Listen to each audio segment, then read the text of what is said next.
ಮಾನ್ಯ ಶ್ರೀ ನಟರಾಜ್ ಗೌಡ್ರವರು ಇವತ್ತು ಮೊದಲನೇ ಬಾರಿಗೆ ಇದನ್ನು ಕಚೇರಿಯನ್ನು ಉದ್ಘಾಟನೆ ಮಾಡಿದ್ದಾರೆ. ನಾಡಿನ ಜನತೆ ಎಲ್ಲರ ಆಶೀರ್ವಾದ ಅವ್ರಿಗೆ ಸಿಗಲಿ ಅಂತ ಹೇಳ್ತಾ ಅವರ ಎಲ್ಲ ಕಾರ್ಯಕ್ರಮಗಳು ಯಶಸ್ವಿಯಾಗಲಿ.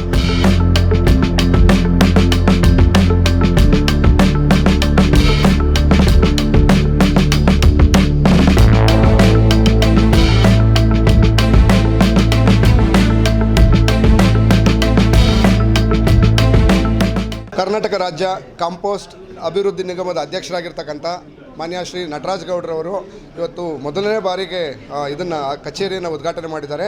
ಈ ಕಚೇರಿ ಉದ್ಘಾಟನಾ ಸಮಾರಂಭದ ಜೊತೆಗೆ ಅವರ ಅಭಿವೃದ್ಧಿ ಪರ್ವಗಳು ಮತ್ತು ಅವರ ರಾಜಕೀಯ ಮೆಟ್ಟಿಲುಗಳನ್ನು ಏರೋದಕ್ಕೆ ಒಂದು ಮುನ್ನನ್ನು ಇಟ್ಟಿದ್ದಾರೆ. ಹಾಗಾಗಿ ಅವರಿಗೆ ಹೃತ್ಪೂರ್ವಕವಾದಂಥ ಶುಭಾಶಯಗಳನ್ನು ನಾವೆಲ್ಲರೂ ಕೋರ್ತೇವೆ. ಸೊ ಇದೇ ಸಂದರ್ಭದಲ್ಲಿ ಇನ್ನೂ ಅವರು ರಾಜಕೀಯವಾಗಿ ಮತ್ತು ಬೇರೆ ಬೇರೆ ಸಾಮಾಜಿಕವಾಗಿ ಇನ್ನೂ ಎತ್ತರಕ್ಕೆ ಬೆಳೀಲಿ ಅಂತೇಳಿ ತಮ್ಮ ಎಲ್ಲ ರಾಜ್ಯದ ಜನತೆಗೆ ಮತ್ತು ಎಲ್ಲ ಜನತೆಗೆ ಈ ಹೊಸ ವರ್ಷದ ಶುಭಾಶಯದ ಹೊಸ ವರ್ಷದ ಕೊಡುಗೆಯಾಗಿ ನಮ್ಮ ಸರ್ಕಾರ ನಟರಾಜ್ ಗೌಡರಿಗೆ ಕೊಡುಗೆ ಇದನ್ನು ಕೊಟ್ಟಿದ್ದಾರೆ, ಗಿಫ್ಟನ್ನು ಕೊಟ್ಟಿದ್ದಾರೆ. ಅದಕ್ಕೆ ನಾವು ಅಷ್ಟು ನಮ್ಮ ಎಂಟೈರ್ ತಂಡ ಅವರಿಗೆ ಶುಭಾಶಯವನ್ನು ಕೋರ್ತೇವೆ. ಮೊದಲಿಗೆ ನಾಡಿನ ಜನತೆಗೆ ಹೊಸ ವರ್ಷದ ಶುಭಾಶಯಗಳು. ನಾನು ನಾಗರಾಜ್ ಗೌಡ ಅಂತೇಳಿ ನಮ್ಮ ಇವತ್ತು ನೂತನ ಕಚೇರಿಯ ಒಂದು ಪ್ರಾರಂಭೋತ್ಸವಕ್ಕೆ ನನ್ನ ಸಹೋದರ ಮತ್ತು ಸ್ನೇಹಿತ ಅಂತ ಹೇಳ್ಬೋದು.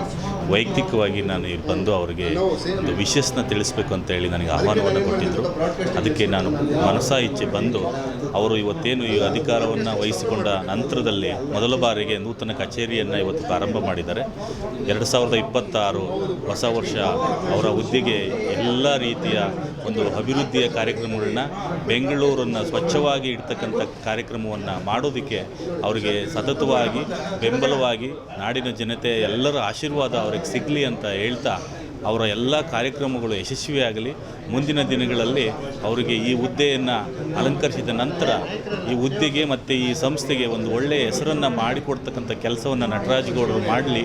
ಅವರಿಗೆ ಈ ಕಾರ್ಯಕ್ರಮಗಳನ್ನ ಮಾಡೋದಕ್ಕೆ ಭಗವಂತ ಅವರಿಗೆ ಎಲ್ಲ ಶಕ್ತಿಗಳನ್ನ ಕೊಡಲಿ ಅಂತ ಹೇಳಿ ನಾಡಿನ ಜನತೆಯ ಪರವಾಗಿ ಮತ್ತೊಮ್ಮೆ ನಾನು ಅಭಿನಂದನೆಗಳನ್ನ ಸಲ್ಲಿಸೋದಕ್ಕೆ ಬಯಸ್ತೇನೆ. ನಮಸ್ಕಾರ.